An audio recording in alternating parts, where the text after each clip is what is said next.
Bin Laden? Did you just compare me to Osama bin Laden? What the Oh my God. Fox News calls Jimmy Kimmel the Hasan Piker of ABC News. He's Hasan Piker with an ABC logo. Dude, oh my God. Do I have that level of motion amongst the Republican media ecosystem at this point that they just use me as a catch-all term now? So Hasan Piker just became Fox News' go-to boogeyman. They're literally using his name as shorthand for everything they hate. This is the same strategy they used against AOC, turning political commentators into catch-all villains. What's fascinating is how bipartisan this attack has become. You're being a real Hasan Piker right now? That's what they're doing now? Oh my God. I'm a substitute term for evil? I mean, I take this responsibility seriously. The level of motion I have now is undefeated, is unstoppable. This is an example of Fox randomly saying your name in every segment they do now. This mirrors exactly what happened to Alexandria Ocasio-Cortez. Fox mentioned her name over 3,000 times in her first year.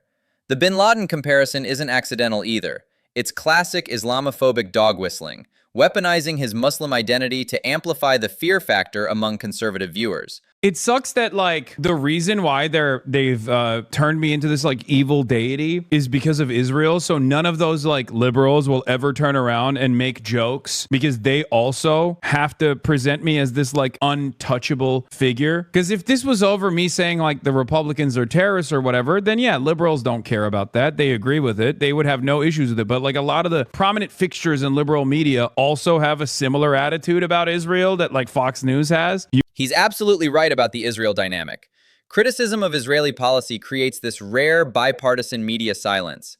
Liberal outlets that would normally defend left voices against right-wing attacks suddenly go quiet because many share similar pro-Israel editorial positions with conservative media. You are Hasan Piker is the new you are Hamas. I can't believe it. I mean, look, I'm honored. I'm honored by this. They are united in their hatred of me, and I welcome their hatred. Okay, go ahead. Keep at it, baby. Yeah, I mean, this is, what would you do in this situation? Blame Hasan Piker? We used to make these jokes about drama slop tubers, and it turns out mainstream media is now behaving like drama slop tubers. It's incredible. The Hamas comparison reveals the Islamophobic core of these attacks. And he's spot on about mainstream media becoming drama YouTube. They're manufacturing conflict for engagement just like content creators do. Corporate news has adopted the same outrage-driven business model. Look, man, these guys are real villains, right? I must be doing something right. The end result of this kind of media blitz just means you become as popular as AOC. I mean, we'll see. We'll see what happens. I recognize what's going on, though. It's definitely creating a unique danger in my immediate life. Rick Scott posted you again. Yeah, I saw this. I quote retweeted this already. This paradox is real. Negative coverage actually boosts popularity while creating genuine safety risks. Congress literally passed a resolution condemning him, something usually reserved for foreign adversaries.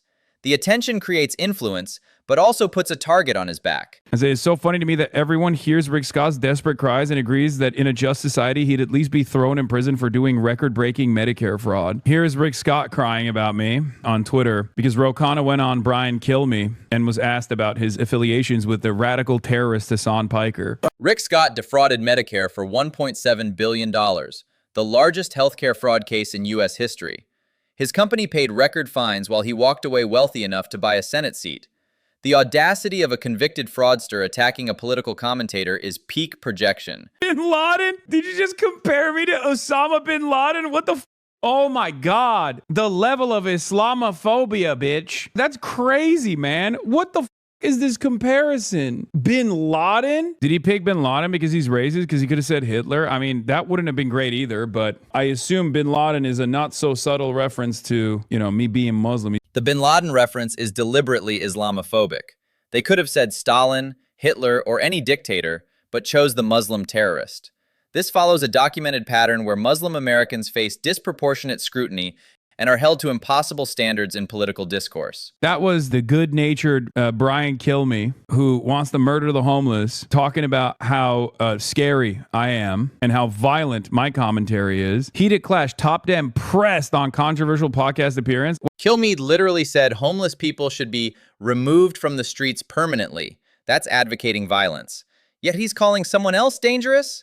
Fox hosts regularly promote conspiracy theories that inspire actual violence, while projecting their toxicity onto critics. You should, because I demonstrably am not anywhere near as toxic, as repulsive, as cancerous a fixture in American politics as Fox News is. I guess when he says I'm not comparing you guys to podcasters, he means you guys are much worse. You're in the Constitution? Yeah. Well, that's an elected representative saying my name is in the Constitution now. That's how it works. That means I'm the First Amendment. I am now the First Amendment of the Constitution. A sitting congressman obsessing over a Twitch streamer, while Fox News has demonstrably undermined election integrity and democracy itself.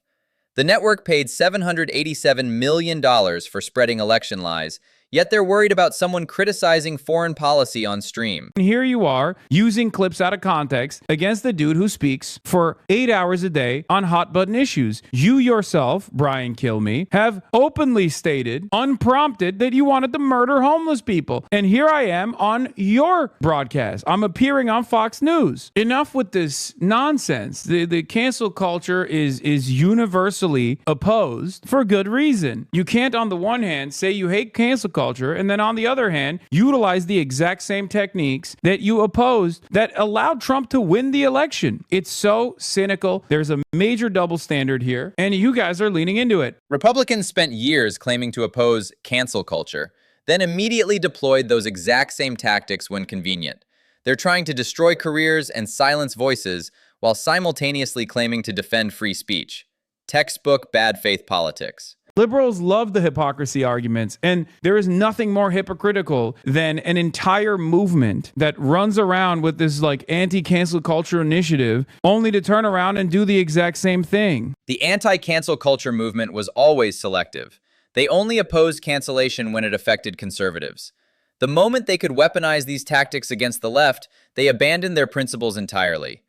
Pure political opportunism disguised as principle. Any Democratic consultant that goes on Fox News to defend whatever Fox News is cooking up is not a real Democratic consultant. They're a consultant for the oligarchs who are bipartisan, who don't care about whichever party gains their loyalty because their goals are the same at the end of the day. This perfectly captures how the consultant class operates.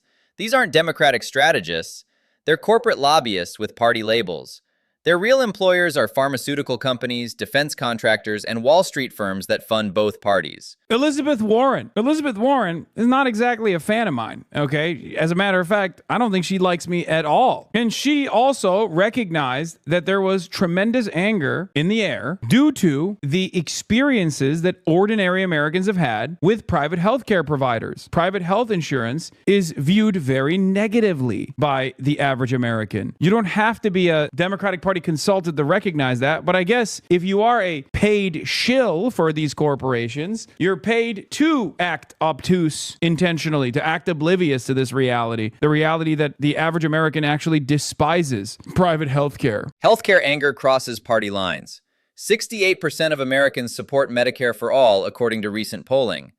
Corporate-funded consultants deliberately ignore this because their paychecks depend on maintaining the profitable status quo that's killing Americans. I don't have an issue with this graphic because these are some of the best politicians in the country right now, with the exception of these last two, right? Who said they'd be willing to appear on my live stream. Again, no invites have been sent out except for Gavin Newsom. But yeah, like, look at this. Also, it's up that Ilhan Omar is not on this list. This list is also international. Leader of the LFI, Jean-Luc Mélenchon, is a member of this list. Zach Polanski, the head of the Green Party, is a member on this list as well. I say this is a pretty solid list. Giannis Varoufakis, Keith Ellison, there's more. But yeah, some of these are unbelievably popular figures, like Bernie Sanders, Zohran Mamdani. These are unfathomably popular figures. I think this is a disciplining operation in some respects, or at least the Democrats are treating it as a disciplining operation. They can't yell at every single voter, so they have to like yell at a person that they have figured out is a easier target than like basically yelling at their voters for having similar opinions. They're trying to scold the base of support. I think the reason why the Republicans are doing this is because they're also worried. They're worried about left populism growing in the country.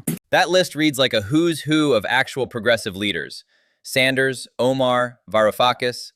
The establishment fears left populism because it threatens their donor base. Attacking him is really about intimidating these politicians and the movement they represent.